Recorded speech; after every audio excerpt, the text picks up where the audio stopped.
ships from Mistral ships from France. Are they going to chase pirates in Somalia? Are they going to secure the Sochi Olympics? Is it something to do with Nord Stream? Why do they need these? Are they toys for the Russian Navy? Thank you. What the US government is doing it. I will add that, first of all, that I will refer to the letter of the former leaders, some of those who signed are here, that it was received in a very negative manner by the administration. But when I arrived to Washington in December and participated in the seminar at the Council of Foreign Relations, I realized that many people refer to the letter in a very positive term. That means they took on board the issue. They forgot about some tactical, maybe, mistakes made, but actually the issues were there. And so one of the problems is this reassurance. How administration took it on board in a sort of a positive manner? What can do about it, as Ambassador have asked? I believe that even before the letter, and let's be clear that we're always happy to hear from our friends. Always. In whatever format they choose, we're happy to hear from them. That's a dialogue that we welcome. A lot of discussion, but not with us, about whether or not we thought that was a proper way to communicate. We took it on board, but I think even before the letter hit Washington, there was already a real thinking going on along the lines that Ron described on what we could do on the reassurance front. And I think that Admiral Stavridis and the NATO structures have been asking themselves, you know, are we refreshing our contingency planning often enough? Are we focused on what we need to do on training and exercises? Are we minding our P's and Q's? And I think that there's been a gradual but very steady movement towards making sure that we're covering bases which people expect us to be covering. And the letter is part of a wake-up call, but I do think that it was in motion before that even. And on Lady Ashton, I would just say, we enjoy very much our interaction with Lady Ashton. We look forward to more of it in the future, and we just find that talking about scheduling gets really complicated these days. All right,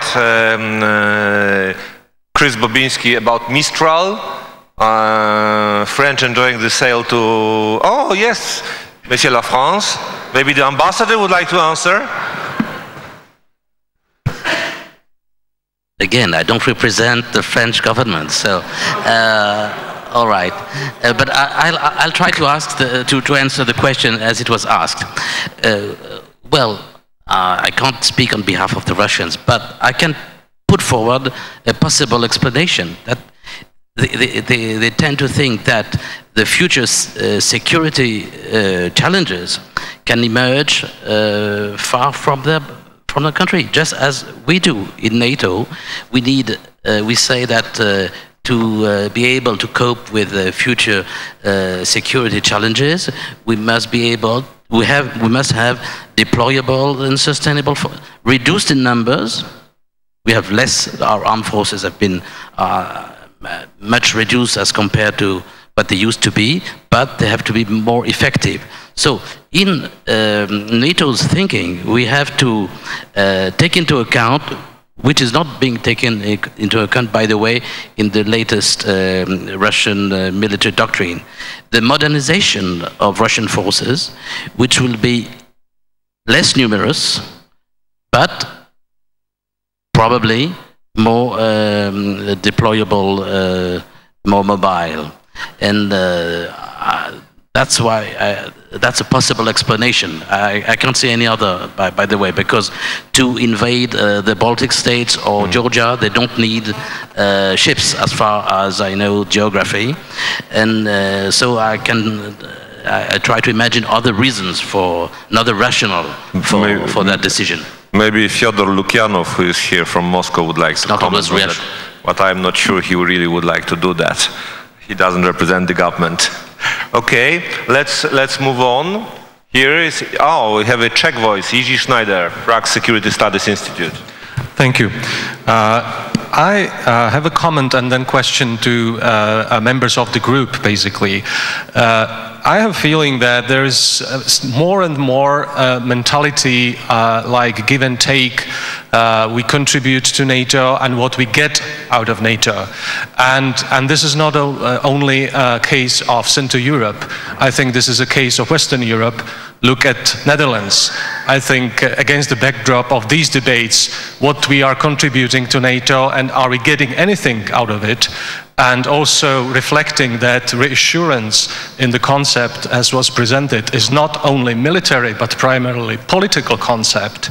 I would argue that all members need reassurance. And it's not specific of Central Europe. I mean, Dutch public needs reassurance that what they contribute to NATO, they, in the end, get something out of it. And it's very similar to our concerns. So my question to the members of the group is, I know that your mandate is to deliver recommendations to Secretary General, but what are you going to do beyond that? Because I think there is a job, especially after the debate is going necessarily behind the closed doors. I argue that there is a job to reassure public in member states, and there is a job for not only for the members of the expert group, but for the rest of us, and it should be a goal of public diplomacy related to the strategic concept. So I would like your reactions to my comment. Thank you. Members of this panel do not know what they are going to do next after this all-demanding work. Mr. Ploetz. Thank you for your question.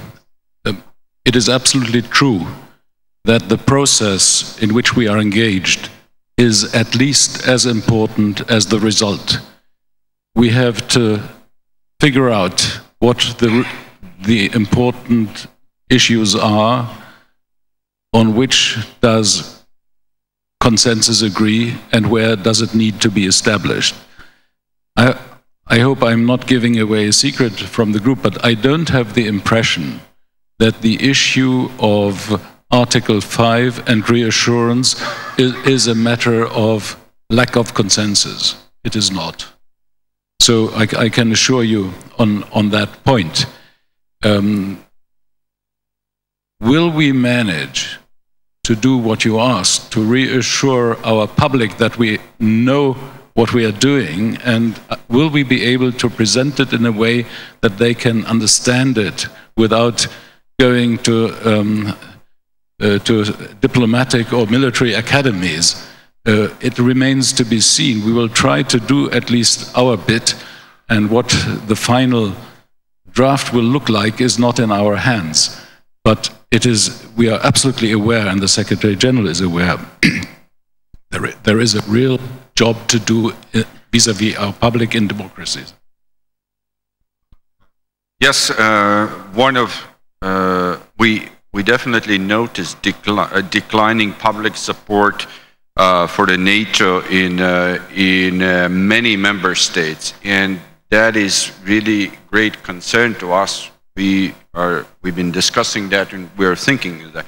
And during the process of our consultations with the member states, we decided that we will reach out as much as possible, like today's event, like I believe my colleagues giving the interviews.